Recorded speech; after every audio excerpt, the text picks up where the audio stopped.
Donc,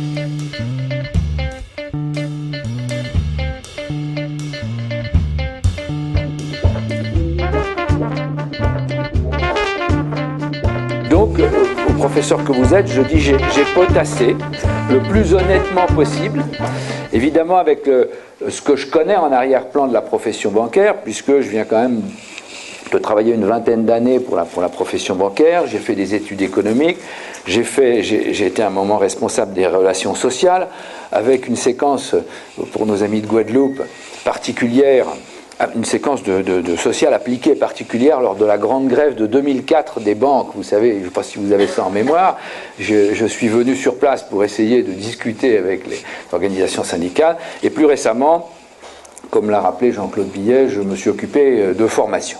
Tout ça, c'est bien loin des contenus précis de l'éthique appliquée, de la déontologie. Donc, c'est avec beaucoup de modestie que je vais vous livrer finalement.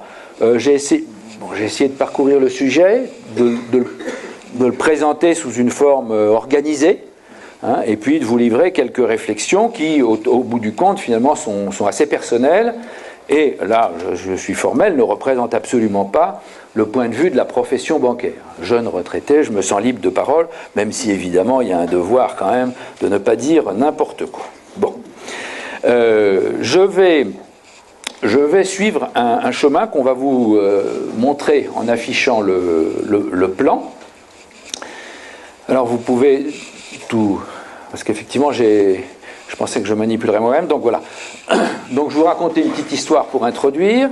Ensuite, quand même, finalement, quand on parle d'éthique, il faut quand même, sans être trop long, revenir sur c'est quoi exactement.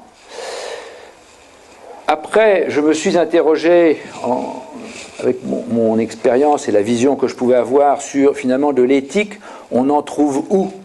Dans l'organisation, dans le fonctionnement de la profession bancaire. Je ne suis pas un banquier de métier, vous aurez sûrement des banquiers qui vous parleront du terrain. Moi, j'ai regardé ça dans l'organisation, les règles. Quand on a fait cet état de lieu, il y a quand même 3 questions importantes qui se posent, générales, hein, qui méritent d'être formalisées, et qui marquent aussi la complexité du sujet et peut-être ses limites.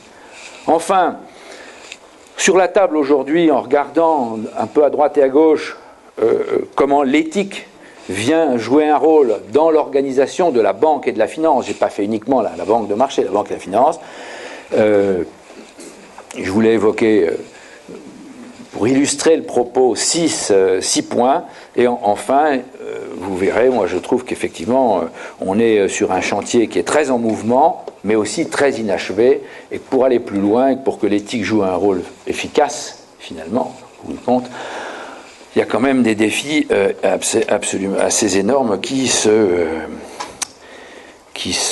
présentent à nous, à tous. Bon, alors, première histoire, alors là je vais faire afficher l'ensemble, comme ça voilà. Une première histoire qui est résumée par le slide. À chaque fois le slide résume et puis je vous rajoute quelques éléments. J'ai pris l'histoire du président d'une grande banque, un très grand groupe bancaire qui fait presque 200 000 salariés sur le monde, qui s'appelle HSBC. Stephen Green, qui était le président pendant la période récente de ce groupe, était une personnalité, pratiquement on pourrait la qualifier d'éthique, hautement éthique. Il était d'ailleurs diacre de l'église anglicane. Moi, j'ai vu des gens qui sont allés l'écouter à l'église, prêcher. Il a fait des ouvrages sur la religion et l'argent. Il était d'ailleurs lui-même, pour sa propre situation, extrêmement rigoureux, y compris sur son propre salaire. C'est un salaire de président de banque, bien entendu, mais enfin, c'était quelque chose. Et sa réputation était personnelle, était absolument... comment dire, sans aucune tâche. Je dirais même que certains dans la communauté bancaire britannique trouvaient qu'il allait un peu fort. Bon, c'est peut-être d'ailleurs pour ça qu'au fond, à la fin de la crise, il est parti. Bon.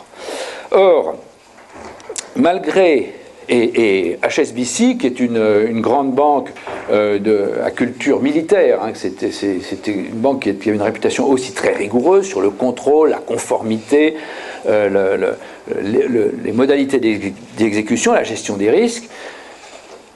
Tout ceci, tout cet assemblage n'a pas empêché à ce que, là, depuis quelques mois, on voit émerger et on s'aperçoit que ce groupe est dans au moins 4 scandales absolument gigantesques qui, par rapport à des pratiques éthiques, sont à l'évidence des dérives monumentales, enfin des dérives importantes.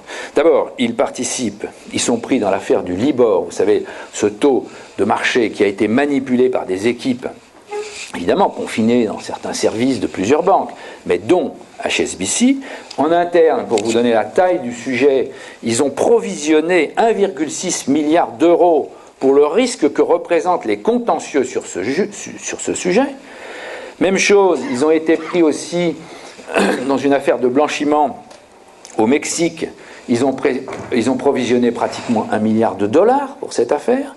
Enfin, ils ont été pris dans 2 affaires successives de vente abusive de produits d'assurance crédit à des clients particuliers et de produits d'assurance à des PME avec un truc assez compliqué, pour lequel j'ai eu dans les Échos ce matin que l'ensemble des banques anglaises ont provisionné collectivement 10 milliards de livres. Bon. Je vous raconte ça parce qu'effectivement, là c'était pour introduire la question, on a de l'éthique au sommet, forte, affichée, assez claire, puisque dans sa doctrine d'ailleurs, y compris dans ce qu'il écrit, dans ce qu'il dit, il est intéressant, et pourtant dans ce grand groupe bancaire, voilà, se révèlent des dérives considérables dans lesquelles il suffit de prendre simplement le premier, la manipulation du Libor, c'est évidemment quelque chose d'absolument non éthique, et ce qui montre qu'il ne suffit pas d'avoir un dirigeant, une discipline et du contrôle pour que ça passe sur le terrain. Ça nous renverra d'ailleurs aux questions de comment, si c'est un outil pertinent, on forme, on sensibilise et on forme chacun à cette discipline. Alors, après cela, il faut qu'on en vienne à quelques éléments de langage, en disant l'éthique c'est quoi et comment ça s'articule avec quelques autres notions. Je me lance pas très loin, j'ai consulté 2 auteurs, l'un qui est André Comte-Sponville, qui a fait en 2004 un livre sur capitalisme, le capitalisme est-il moral, et puis deuxièmement, l'inévitable Edgar Morin, qu'on retrouvera tout à l'heure, parce qu'il a effectivement les idées claires, au moins sur certains concepts qui m'ont paru utiles pour le débat et la présentation d'aujourd'hui. Alors, André Comte-Sponville, je n'ai retenu qu'une chose à vous présenter, c'est que conceptuellement, c'est un philosophe intéressant qui affiche des outils d'analyse en définissant des ordres. L'ordre technico-scientifique, celui de la technique, de la science, la biologie par exemple, ou de l'économie de marché, enfin les marchés financiers, bon. L'ordre politico-juridique, la loi, le règlement, l'ordre de la morale, les valeurs, et l'ordre de l'éthique, on y viendra.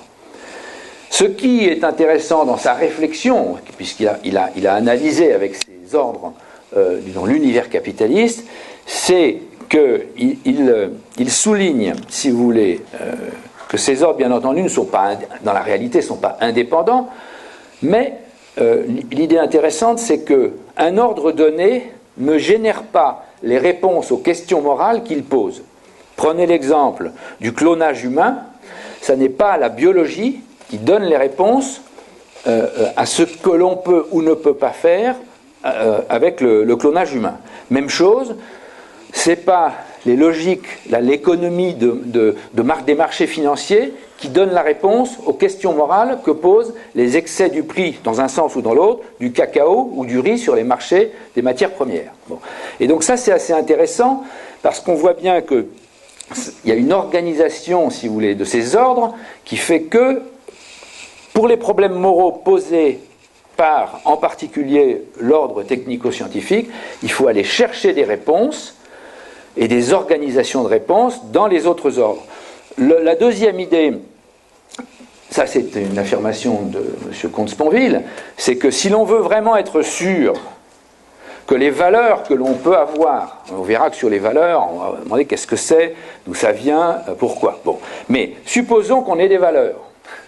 Pour être sûr qu'elles soient prises en compte dans l'organisation de la société, dans l'ordre 1, c'est-à-dire technico-scientifique, il n'y a guère, de son avis, que l'ordre 2, juridico-politique, qui apporte la garantie que ces valeurs seront bien prises en compte. C'est-à-dire que lui, d'une certaine manière, il ne situe pas l'éthique comme l'instrument privilégié de la garantie que les valeurs soient prises en compte. Bon, je vais... voilà pour ce premier rapport sur les notions de langage. Deuxième élément, et j'insisterai sur deux conclusions, c'est l'éthique, qu'est-ce que c'est? Bon. J'ai pris une définition de l'éthique qui a l'air communément admise. C'est un ensemble rationnellement structuré de valeurs explicites, je l'écris, je crois, complètement, oui, qui définissent le bien, le juste, le beau, et qui induisent les comportements et les pratiques sociales. Donc là, on est bien sur un ensemble de valeurs. Par rapport à cela, il y a, on y reviendra dans la discussion tout à l'heure, je dirais, un outil, un instrument, disons, de mise en force de l'éthique. On appelle ça l'éthique déontologique, ou plus simplement la déontologie, qui, j'ai pris une définition... Alors oui, ça je dirai après, vous pouvez dérouler l'ensemble. La déontologie, j'ai pris une définition que j'ai trouvée dans de la littérature professionnelle bancaire, qui est un ensemble de règles de bonne conduite appliquées par les unités et leurs collaborateurs en matière de comportement professionnel et personnel, et je rajoute ce qui n'est probablement pas écrit, en matière de comportement professionnel et personnel, dictées par le respect des obligations légales et réglementaires et par les principes éthiques auxquels l'établissement ou la profession entendent se conformer. Bon. On voit bien que là, on est dans un instrument d'application de l'éthique, si elle existe, mais il a une caractéristique, c'est qu'il y ajoute, puisqu'il s'agit de définir des bonnes pratiques professionnelles, comment je me comporte justement vis-à-vis vis-à-vis du client sur tel ou tel sujet, il y rajoute les obligations légales et réglementaires, qui elles viennent du niveau 2. Et donc, quand on parle de déontologie professionnelle et de déontologie bancaire, en fait, on a quelque chose qui ne distingue pas a priori, sauf à nous dire exactement, les obligations légales et professionnelle, le niveau 2, de l'éthique, je dirais, auto-promue par la collectivité professionnelle ou l'entreprise, parce que parfois, on viendra s'il y a des éthiques d'entreprise. Bon. Sur ces voilà ce que je veux dire. Donc il y a éthique, et puis l'outil de la déontologie, mais qui n'est pas exclusivement au service de l'éthique. Ce que je voulais dire aussi, c'est quand on regarde un peu la littérature, c'est qu'on s'aperçoit très rapidement qu'il y a un seul mot, mais il y a de multiples éthiques. Vous avez bien sûr en tête, par exemple, il y a la bioéthique, qui justement essaie d'apporter des réponses aux difficiles questions soulevées par la biologie. Il y a l'éthique informatique, il peut y avoir l'éthique médicale, un certain nombre de professions ont des éthiques. Il peut y avoir une éthique financière et bancaire aussi. On va y venir. Voilà. Donc, je me limite là pour ce qui est de quoi on parle, à ces quelques définitions, et je vous propose maintenant d'aborder un état des lieux. Alors, ce qui est intéressant, je le dis au début, je le redirai à la fin, c'est qu'en fait, je me suis aperçu, puisque finalement, moi, je suis passé dans l'opérationnel de la formation depuis 7 ans, j'avais un peu quitté ce qui se faisait au niveau de l'organisation de la profession, etc.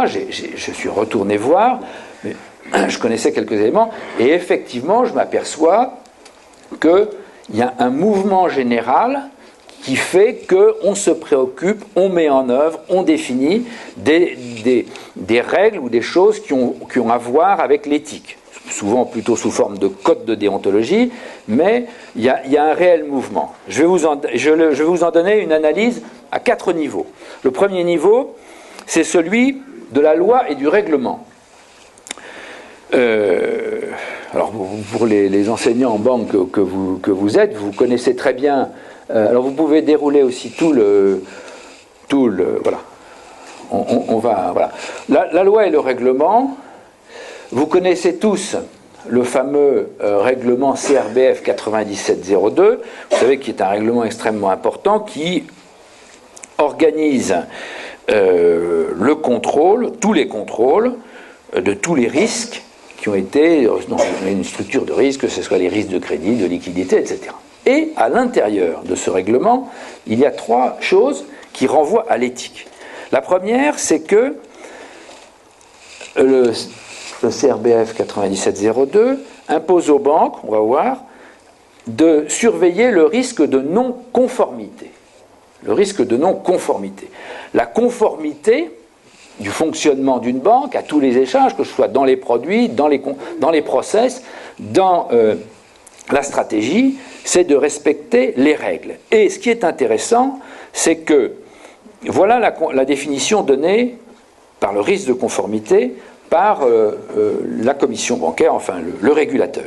Risque de sanctions judiciaires, administratives ou disciplinaires, risque de perte d'atteinte à la réputation qui naît du non-respect de dispositions propres aux activités bancaires et financières. Bon, là, on voit apparaître, quelle que soit la nature législative, réglementaire, ou qu'il s'agisse de normes professionnelles ou déontologiques, ou d'instructions de l'organe exécutif, pris notamment en application des orientations de l'organe délibérant. Ça veut dire que dans cette définition du risque de non-conformité, le régulateur, comme on l'a vu, ce n'est pas lui qui génère l'éthique, mais quand même, il va dire que j'estime que la banque, elle court un risque que je veux qu'elle surveille si elle ne respecte pas sa propre éthique professionnelle ou d'entreprise. Bon. C'est intéressant parce que c'est complètement nouveau. Et conceptuellement, ça veut dire que le régulateur se penche sur l'obligation qui est faite, finalement, d'avoir une éthique et de la respecter. Dans ce CRBF, il y a un article 6 qui vise une obligation de moyens de contrôle permanent et périodique de ce risque de non-conformité. Et il y a un article 11, alinéa 2, qui d'ailleurs prévoit un mécanisme d'alerte éthique. Et l'alerte éthique, c'est la faculté ouverte aux employés des établissements de crédit de signaler les dysfonctionnements dans la mise en œuvre des obligations de conformité. Et on retrouve la définition que j'ai dite avec éventuellement, s'il y a de la déontologie dans les règles, édictées par la profession ou par l'entreprise, le risque de non-conformité donne le droit d'alerte et ce droit d'alerte, il est légal. On le retrouvera tout à l'heure. Donc ça, après, bon, après, je me limite à une description. Il faudrait qu'il y ait des professionnels qui vous racontent comment ça se passe sur le terrain, et puis on est quand même dans des choses assez nouvelles, mais c'est quand même très innovant que le régulateur vienne pointer, si vous voulez, les normes professionnelles, la déontologie professionnelle ou de l'entreprise, pour fixer, lui, l'obligation de s'y conformer. Il ne la définit pas, il définit l'obligation de s'y conformer. Alors deuxièmement, là aussi, quand je suis parti, je me suis éloigné de la FBF, je sais pas, je dis, il y avait peut-être même pas une dizaine de textes. Même pas une dizaine de textes. Et j'ai refait le bilan aujourd'hui, et je me suis aperçu que, premièrement, il y avait eu une structuration, et on va voir, ça renvoie à l'éthique, des textes émis par la Fédération. Alors là, ce sont des directives professionnelles émises par la Fédération bancaire française. Il y avait une structuration en normes, bons usages et préconisations. On va voir ce que ça veut dire. Et deuxièmement, leur nombre, tout ça, ça a été créé en 10 ans. Ça n'existait pas avant. Là, je peux vous en apporter le témoignage. Et donc, il y a eu un effort qui a été fait. La norme professionnelle, alors et donc vous avez au niveau d'une profession comme la profession bancaire, un paquet de textes qui disent des choses de manière plus ou moins contraignante et qui, pour partie, c'est là où notre sujet n'est pas simple, relèvent de l'éthique. Je vous donne les définitions qu'on trouve sur le site de la FBF d'ailleurs.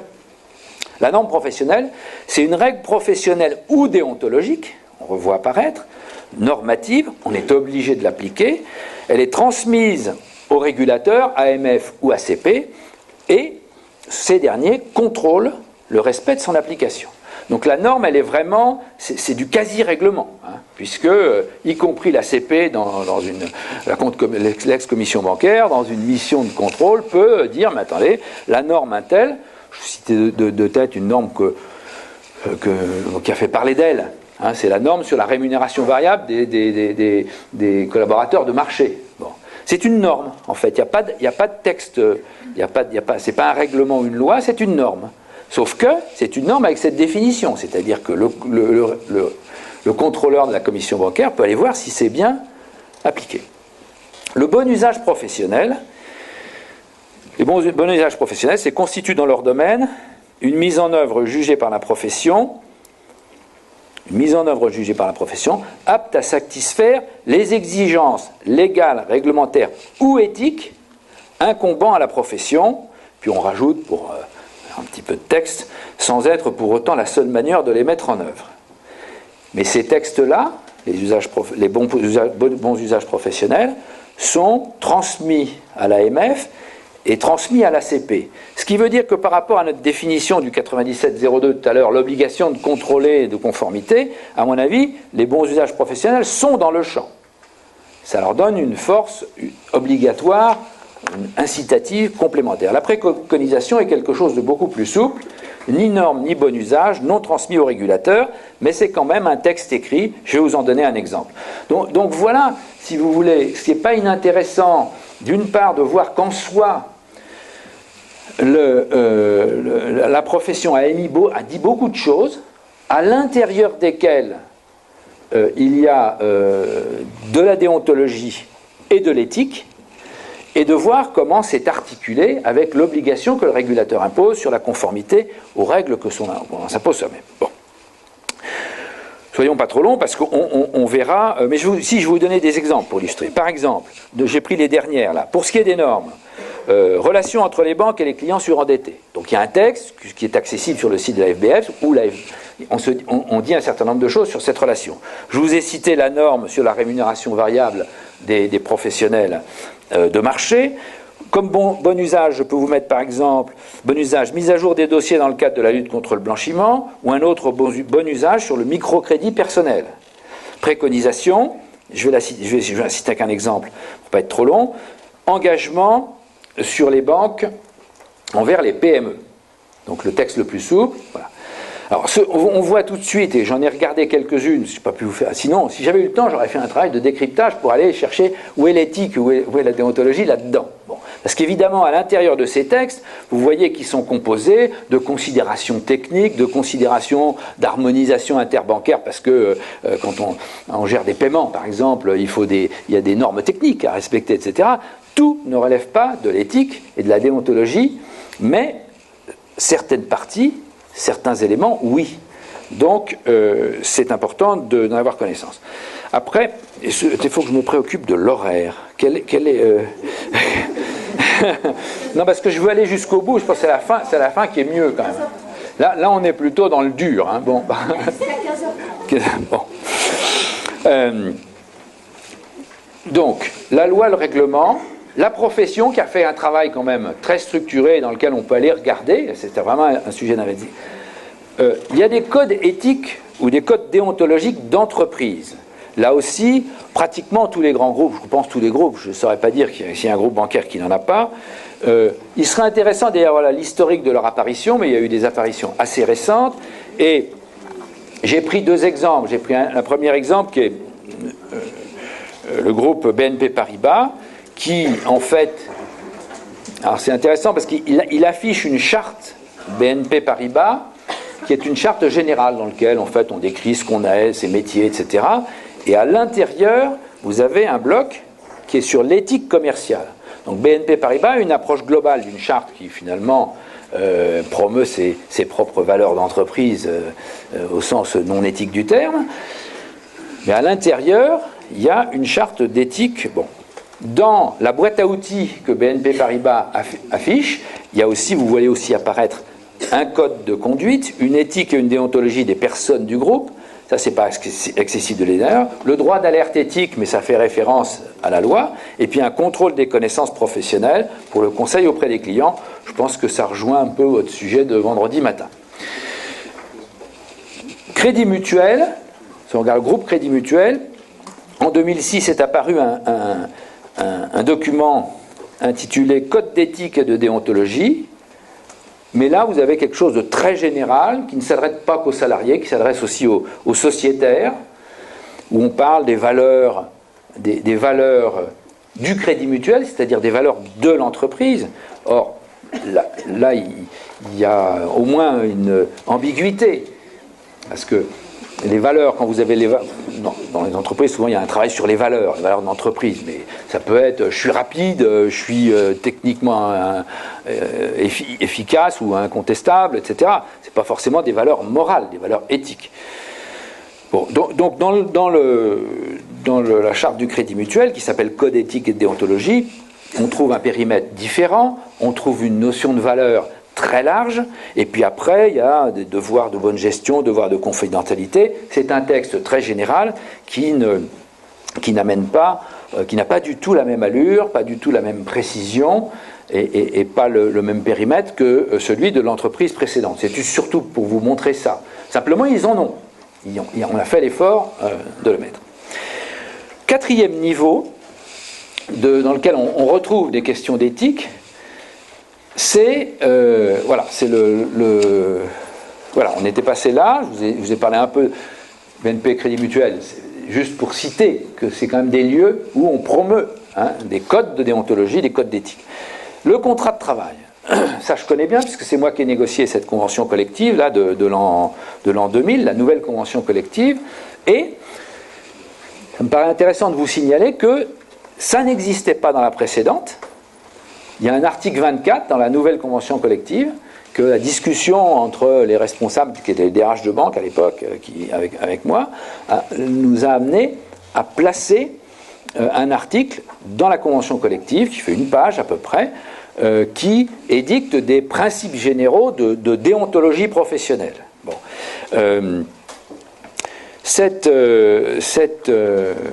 Cette préoccupation, elle était, si vous voulez, très clairement la manifestation de la montée en puissance de la préoccupation déontologie et éthique. Je dirais, il ne faut pas être naïf, en particulier dans le domaine social, c'est à la fois pour avoir un support pour que ça soit bien, et qu'il soit bien clair que ça constitue un cadre, je dirais, à prendre en compte, voire obligatoire pour les collaborateurs, et d'autre part, vis-à-vis des tiers extérieurs, pouvoir bien affirmer que ces règles ont leur légitimité. Tiers extérieurs, je pense par exemple aux tribunaux.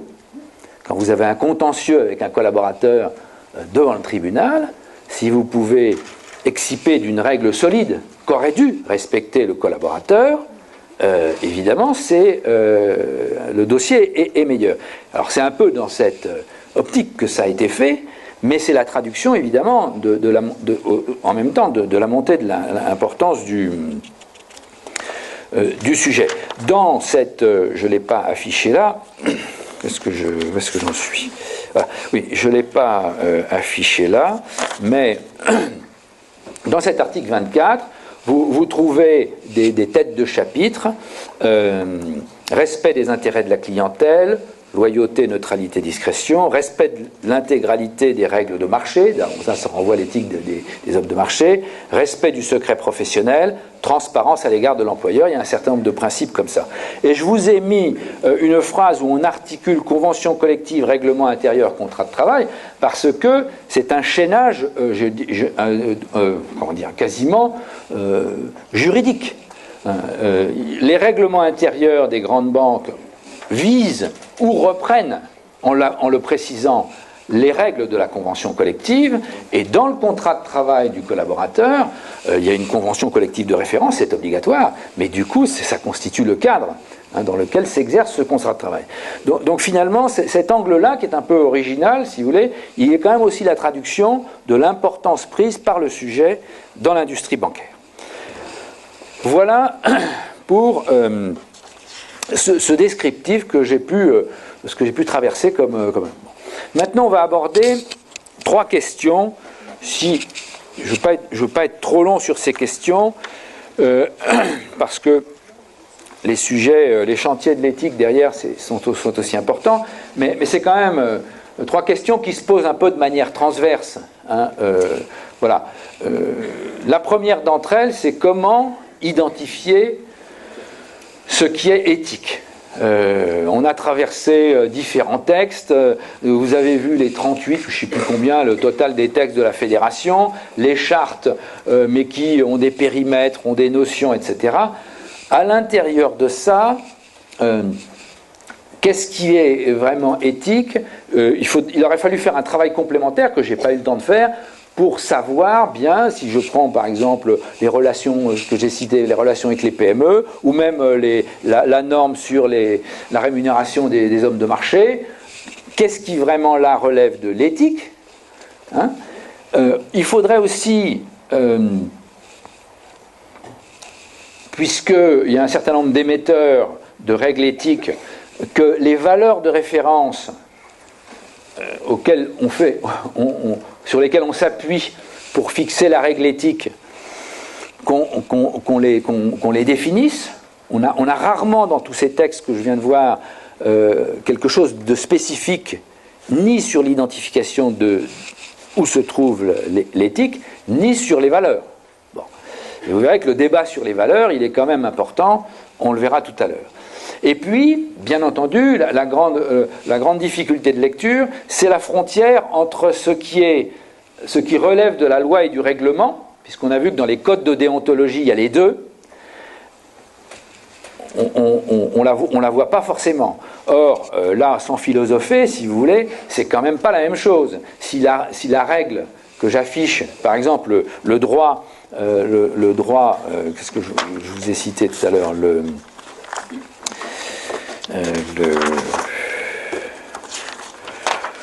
droit d'alerte. Bon, le droit d'alerte, si j'affiche un droit d'alerte éthique, c'est pas la même chose si c'est la loi qui le dit ou si c'est moi, telle entreprise, qui l'ai édicté par moi-même. Donc la première question, c'est véritablement l'identification de ce qui est éthique. C'est pas net. Les valeurs ne sont pas précisées. Quand on écoute le Crédit Mutuel, il parle des valeurs du Crédit Mutuel, mais c'est les valeurs de l'entreprise, ce n'est pas les valeurs de l'éthique, ou en tout cas lesquelles sont liées aux règles éthiques en particulier. Deuxième question, ça c'est... voilà, celui qui fixe les valeurs est-il légitime ? L'idée, ce n'est pas de contester la légitimité, mais là, je vais faire une petite référence à Edgar Morin. Quand il analyse la multiplicité des éthiques, Edgar Morin il dit qu'on voit même des éthiques de bande. Une bande peut avoir une éthique, avec défense du territoire, honneur, loi du talion, etc. Ça correspond au concept. Bon. Et Edgar Morin dit qu'il y a des éthiques qui peuvent avoir un caractère régressif. Bon. Dans son analyse générale, et sa vision rejoint d'ailleurs par contre Sponville, clairement, plus l'éthique est fixée ou relève d'un niveau élevé, est générale, est universelle, je dirais probablement meilleure elle est. Moins elle est individuelle, locale, Ça ne veut pas dire que c'est ça dans la pratique. Enfin, après, on va avoir une pratique individuelle, on va avoir une auto-éthique, mais si elle se réfère à des valeurs qui sont, elles, définies sur un champ plus large, c'est le sens du progrès. Il cite par exemple, dans le mouvement scientifique, peut-être que vous connaissez, moi je ne connaissais pas, il y a un mouvement qui s'appelle le MURS, M-U-R-S, qui est le mouvement universel pour la responsabilité scientifique, qui est en fait une association de très nombreux scientifiques qui ont travaillé en particulier sur l'éthique pour avoir une éthique commune. Donc là, ce n'est pas une bande, c'est une profession qui s'est élargie au maximum pour qu'ils fassent ce travail et ils définissent les valeurs. Et évidemment, pour Edgar Morin, le souhaitable, c'est l'universalité. Donc ça, c'est la deuxième question. Et on verra de manière appliquée sur quelques chantiers que j'évoque tout à l'heure, qu'effectivement, sur certains sujets, il y a lieu de se demander où doit se situer la définition des valeurs qui peuvent constituer le cadre d'une éthique ou de la déontologie. Ensuite, dernière question, quand même, là aussi je refais référence à Edgar Morin, c'est l'éthique est-elle efficace ? Dans sa réflexion, Edgar Morin fait remarquer que la morale et l'éthique supposent des actes.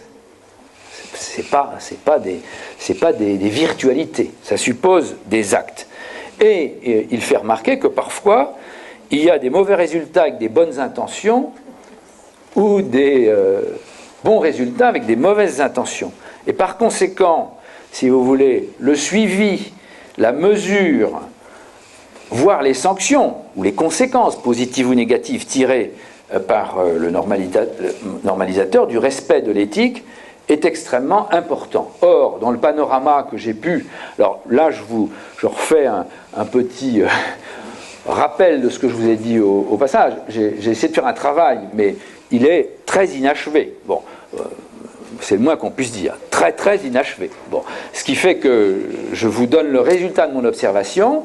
Le résultat de mon observation, c'est que dans tout ce que j'ai vu de chartes, de codes, de machin, etc., il n'y a pas grand-chose. De temps en temps, il y a un comité de suivi, mais il n'y a pas grand-chose sur l'évaluation, la mesure des résultats du code qu'on s'est donné, voire les sanctions ou les conséquences, les effets correcteurs qu'on mobilise dans le cas où on a une observation donnée. Donc, aujourd'hui, la réflexion est de dire on n'est pas sur on n'est pas encore dans la maîtrise d'une appréciation sur l'efficacité de l'éthique. Et il y a une question, hein, notamment par rapport à la réflexion de Comte-Sponville qui dit si on veut être sûr, il faut que ça soit la loi ou le règlement. Hein. C'est pas la peine de faire des codes. Bon. Là, c'est moi qui dis ça comme ça. C'est beaucoup mieux quand il raconte. Donc cette question, elle est assez importante. Et oui, j'ai marqué la téléologie est-elle préférable à la déontologie ? Ça fait référence à une discussion qu'on voit assez rapidement quand on parle d'éthique, c'est qu'effectivement, dans l'histoire, il y a eu deux tendances. Il y a la tendance où j'applique mon éthique par la déontologie, c'est-à-dire la boîte à outils de procédures, obligations de faire, je m'intéresse, si vous voulez, à la manière dont je vais le faire et je me donne des obligations sur les modes, les process et les comportements, alors que, partant de la même éthique en termes de valeur, la voie téléologique est celle qui ne s'intéresse qu'aux résultats. C'est une voie beaucoup plus pragmatique, plus anglo-saxonne d'une certaine manière, mais bon, qui pour l'instant n'existe pas, si vous voulez. Mais c'est vrai que si la déontologie n'est pas efficace, ou il faut remonter au niveau 2 et faire de la loi et du règlement, pour peu que ce soit contrôlable d'ailleurs, ou réaliste, parce que l'énormité, je reviens à l'anecdote tout à l'heure avec HSBC Stephen Green, ces groupes sont gigantesques. Je pense qu'il n'y a pas de solution si on ne se repose pas à un moment donné sur le comportement individuel. On y viendra. Bon. Mais, et que ce soit d'ailleurs pour contrôler l'application d'une loi ou de la mise en place de valeurs, formalisées ou non, comme ces deux voies le laissent supposer qu'il est possible de faire dans des codes de déontologie. Bon. Voilà un peu des questions générales. Maintenant, j'ai voulu, alors c'est un peu un patchwork, mais je pense que c'est intéressant d'avoir une vision. Dans les chantiers que nous avons devant nous, il y a quand même un certain nombre de choses. J'ai sélectionné 6 thèmes pour vous en dire un mot, de manière à composer finalement, si vous voulez, la réflexion ou le mini-dossier là, que je vous livre aujourd'hui. Le premier, c'est ce que j'ai appelé l'éthique directe. Bon, l'éthique directe, c'est, vous savez, il y a de l'épargne qui s'appelle l'épargne éthique, bon, où il y a même une banque, il y a une société coopérative financière qui veut créer une banque éthique. Bon, c'est bien. Mais je dirais non, c'est très bien. C'est très bien. Et, mais je pense que le vrai problème de société que nous avons, c'est un peu comme si on allait résoudre la faim dans le monde avec la nourriture bio, si vous voulez. Le vrai problème que nous avons, c'est celui des dérives qui ont amené aux crises que nous connaissons, financières puis économiques. Ce vrai problème-là, il repose sur un fonctionnement meilleur de la banque de monsieur tout le monde, de la banque de tous. Pas la solution de faire une banque éthique ou d'avoir de l'épargne éthique, ça n'apportera pas la solution aux besoins d'éthique ou de qualité de fonctionnement, parce que je ne suis pas sûr que l'éthique soit la solution, la qualité de fonctionnement du système bancaire et financier global. Bon. Néanmoins, il ne faut pas dissuader les bonnes volontés. Je pense que ça permet d'explorer des pistes, ça permet de développer des idées, il y a un effet laboratoire de cette éthique. Je pense que voilà, ça a une utilité. Je ne voulais pas ne pas la mentionner, parce qu'effectivement, ça fait partie du décor, mais de mon point de vue, en tout cas, c'est loin d'être le cœur du sujet.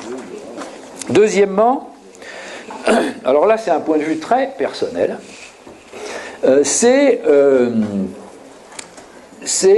Pardon,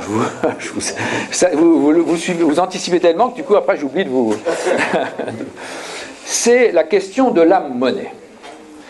Je dis que c'est très personnel parce que, ça c'est un sujet sur lequel j'avais un peu réfléchi autrefois, et je trouve que ça mérite d'être rappelé, et je trouve que ça n'est pas pris en compte et traité. De quoi s'agit-il? La monnaie, c'est un bien collectif. Le secteur, la monnaie, c'est un bien collectif, c'est un instrument, si vous voulez, de rapport économique entre les citoyens, les personnes privées, morales, etc., que se donne une collectivité. C'est lui qui d'une part, fixe la loi, qui confie la gestion de cette monnaie au secteur bancaire. Il y a un monopole des banques sur la gestion de la monnaie. C'est aussi le gouvernement qui fixe, qui décide de l'organisation de la Banque centrale. La Banque centrale, c'est un démembrement de l'État. En tout cas, il y a une délégation précise qui vient de la collectivité. Bon. Et donc, je pense que la collectivité a son mot à dire sur ce sujet et doit pouvoir évaluer la manière dont ce bien collectif est géré et le cas échéant, se prononcer sur les valeurs, alors je vais dire les valeurs ou l'éthique, qui doit prévaloir dans ce domaine. Bon. Ce qui est, évidemment, il n'y a pas rien, il y a un dialogue, etc. Mais ce qui est quand même survenu, à mon avis, c'est que la combinaison de la mathématique, on reviendra sur les mathématiques après, de la mathématique et de l'informatique, c'est un peu, enfin, il y a un effet qui ouvre des possibilités dans le domaine de la banque et de la finance, qui pose des problèmes de fond à la monnaie. Je vous citerai le seul exemple du trading haute fréquence. Le trading haute fréquence génère un volume absolument considérable. Il est allé jusqu'à dépasser 50% des transactions sur le CAC 40, mais il génère aussi des profits considérables. Et ces profits considérables, après, quand on rentre dans le raisonnement économique, on essaye de les rapporter à la valeur ajoutée dans l'économie réelle. Bon. Si vous avez quelqu'un qui crée des profits, donc de la monnaie à son profit d'une certaine manière, sans qu'il y ait dans l'économie réelle une contrepartie sonnante et trébuchante, il y a un souci avec la monnaie. Pas forcément immédiatement, mais il peut demain ou après-demain. En tout cas, ce type de phénomènes ont pris une ampleur, une rapidité et un volume tel que, au moins, on doit s'interroger. Moi, citoyen, est-ce que ma monnaie, est-ce que j'ai fait la monnaie pour ça, et est-ce que j'ai pas quelque chose à dire? Et là, on en viendra au problème posé. Bon, aujourd'hui, si vous voulez, cette approche n'est pas empruntée dans les réflexions de réforme, sur la réforme. Je pense que d'abord, la collectivité n'a pas beaucoup de moyens de rentrer dans la complexité des sujets de la finance de marché et d'analyser. Oui, il y a ce problème-là. Et deuxièmement, il y a la fameuse question de la mondialisation, donc il ne faut pas sous-estimer l'importance, parce que si moi je fais quelque chose quelque part, et moi je suis sensibilisé là-dessus, parce que j'ai vu pas mal de banquiers ou de présidents de banque, etc., qui sont quand même très inquiets, enfin, ils sont très sensibles à ce sujet. C'est-à-dire que ce qu'on ne fait pas nous, on a une monnaie qui s'appelle l'euro, de toute façon en France, cette monnaie, la nôtre, elle est sur un territoire déjà beaucoup plus vaste. Il faudrait déjà qu'on se mette d'accord avec ceux qui ont la même monnaie que nous, puisque c'est fondamental. Et au-delà de ça, est-ce que la globalisation financière n'a pas créé des connexions qui permettent que, bien que n'étant pas, disons, sur la zone monétaire, n'étant pas citoyen de la zone monétaire euro, on n'a pas aujourd'hui, compte tenu de la réalité de l'organisation et de l'interconnexion des marchés, le moyen de perturber le fonctionnement de cet euro. Bon. Si c'est le cas, voilà, le sujet est très compliqué. Un mot rapidement sur la question suivante, donc la question de la monnaie. La question de l'éthique dans les réformes post-crise. Je voulais mettre la main sur le projet de M. Moscovici pour regarder si par hasard il n'y avait pas de l'éthique quelque part. J'ai pas pu. J'ai pas eu le texte, donc ça n'a pas été sérieux de vous raconter des... Simplement, en revanche, vous savez qu'il y a eu un rapport Lee-Cannon de hauts experts qui a été fait au niveau de Bruxelles, et avec un certain nombre de recommandations précises, et en particulier, vous savez, la fameuse séparation des activités de marché, de détail, etc. Ce qui est intéressant, c'est que le rapport Lee-Cannon ne parle absolument pas ni d'éthique, ni de déontologie. Absolument pas. On n'est que sur des mesures techniques du type instrument de renflouement, exigence de fonds propres, gouvernance et contrôle, etc. Et puis la séparation des activités de marché dans différentes conditions. Donc c'est un rapport extrêmement technique. Je pense que c'est totalement légitime. D'abord, ce qu'on vient de dire sur la maturité du débat concernant la monnaie, à mon avis, fait que c'est impossible de discuter. Et puis, on est dans une situation d'urgence, il faut prendre des dispositions qui essayent de préserver la solidité du système bancaire, tel qu'il est et tel qu'il fonctionne. C'est ce qu'ils font, de manière assez intéressante, mais là, on n'a pas d'éthique. Troisième chantier, les modèles mathématiques. Alors, ça c'est un autre angle, vous verrez, mais il rejoint d'une certaine... Il est ponté avec les premiers. C'est, d'ailleurs, aujourd'hui même, il y a une journée d'études, en même temps qu'on est réunis là, alors je crois que c'est à l'IAE, c'est à l'IAE. Il y a une journée d'études organisée par Paris 1, la Sorbonne, l'Institut catholique et l'IAE. Et le thème, c'est éthique de la régulation financière, la directive MIF et la théorie de l'efficience des marchés. Bon.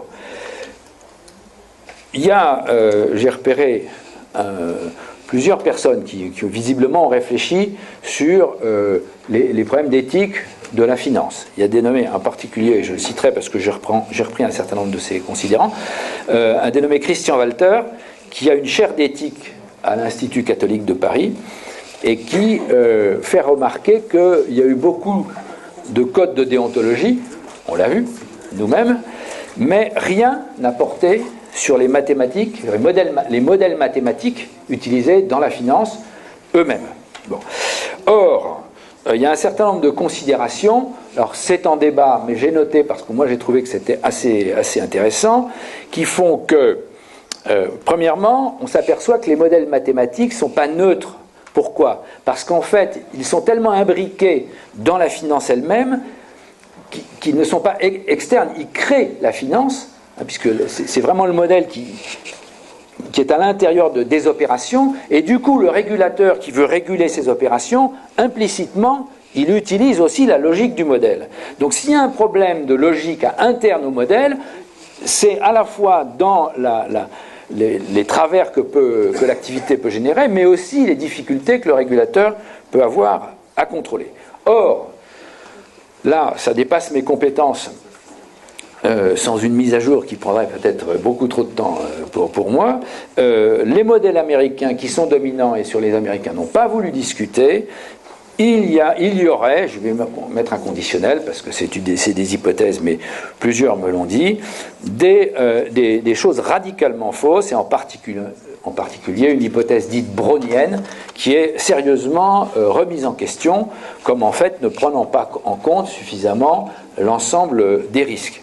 Donc, en tout cas, ce qui est sûr, c'est que un débat scientifiquement normal, c'est-à-dire avec des scientifiques désintéressés, n'a pas eu lieu. Il y a un mathématicien français, je le cite parce que il est connu et reconnu, hein, de la communauté scientifique, qui s'appelle Benoît Mandelbrot, qui est auteur de la théorie des fractales, et qui avait, il y a déjà plusieurs années, attiré l'attention sur d'autres possibilités que l'hypothèse brownienne à introduire dans les modèles mathématiques, et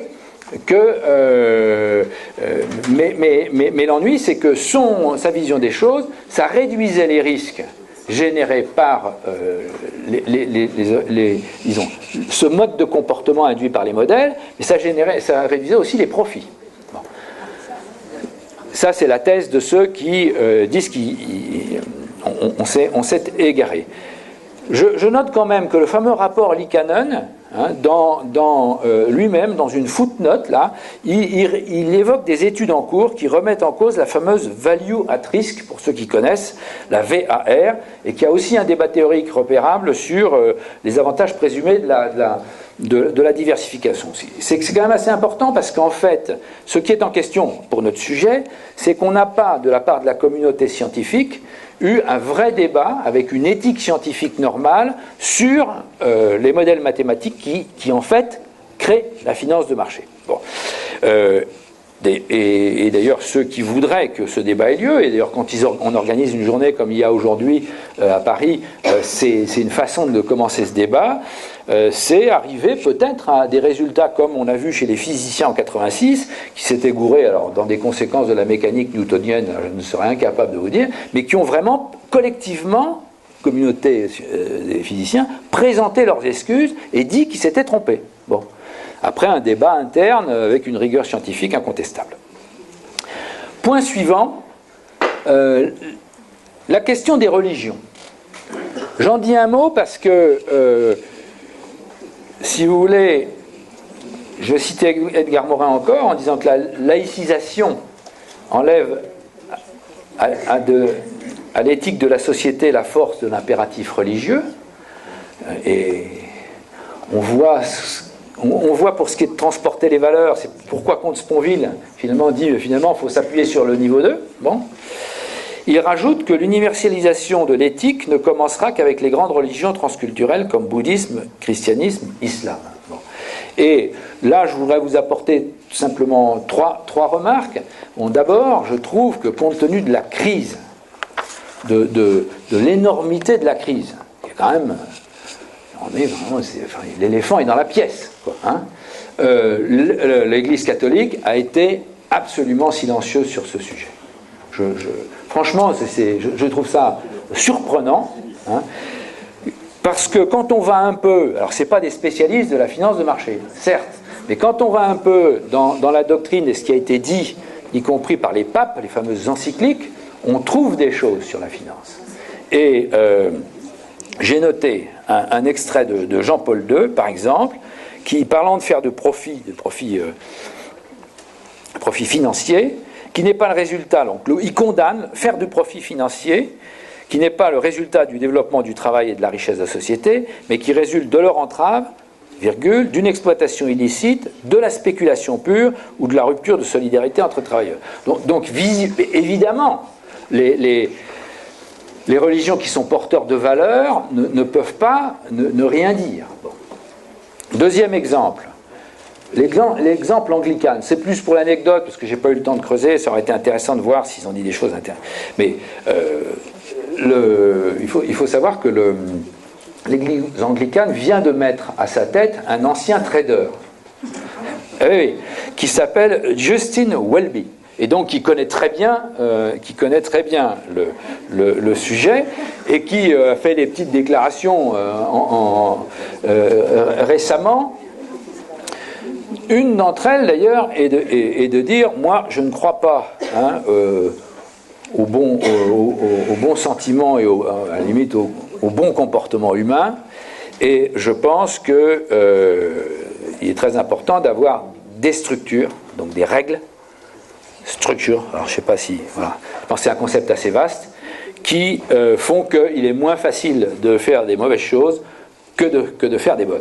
Donc, d'une certaine manière, il prend position sur le fait qu'il faut véritablement outiller, alors à quel niveau éthique ou loi-règlement, ça reste à discuter, mais enfin, c'est pas la nature humaine qui va nous résoudre le problème.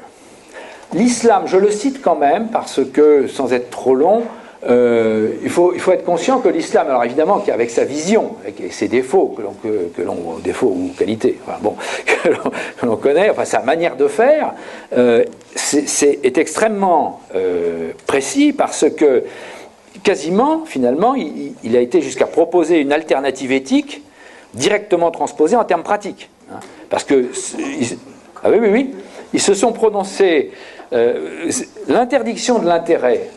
Il y a trois choses. Interdiction de l'intérêt, parce qu'il y a obligation de partager des risques. On ne peut pas ne pas être intéressé au financement du projet ou du placement que l'on fait. Deuxièmement, interdiction de la spéculation désordonnée. Et derrière ça, il y a l'idée que, normalement, la finance ou le profit financier, le profit, ne peut être tiré que d'une activité de l'économie réelle. Ça renvoie à un débat qu'on voit bien poindre, y compris chez nous. Et troisièmement, interdiction des investissements dans les activités non éthiques, c'est-à-dire jeux, armement, alcool, etc. Bon.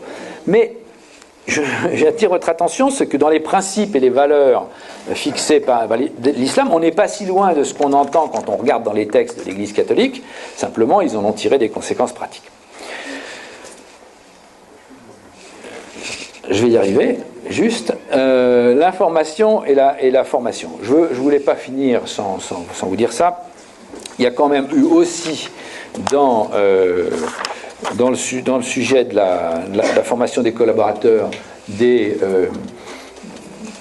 des références croissantes à l'éthique. Dans le BTS Bank, vous avez un certain nombre de choses. Alors là aussi, c'est un petit peu comme les critiques que j'ai dit tout à l'heure. On ne sait pas forcément où c'est logé.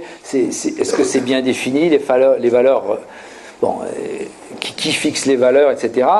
Néanmoins, dans le comportement vis-à-vis de la clientèle, le comportement vis-à-vis du blanchiment, un certain nombre de sujets, on retrouve de l'éthique. La certification AMF, en elle-même, elle est un effort, et d'ailleurs, elle comporte un chapitre sur la déontologie du métier de banquier. Et je peux vous dire que moi, dans un des derniers dossiers qu'on avait travaillé avec le ministère de l'Enseignement supérieur et de la Recherche, j'ai signé un accord en mars dernier, c'est une espèce de feuille de route sur 3 ans. On a mis potentiellement l'idée de construire, entre la profession bancaire et les régulateurs, une sorte de Lego, de bonnes pratiques et de déontologie sur justement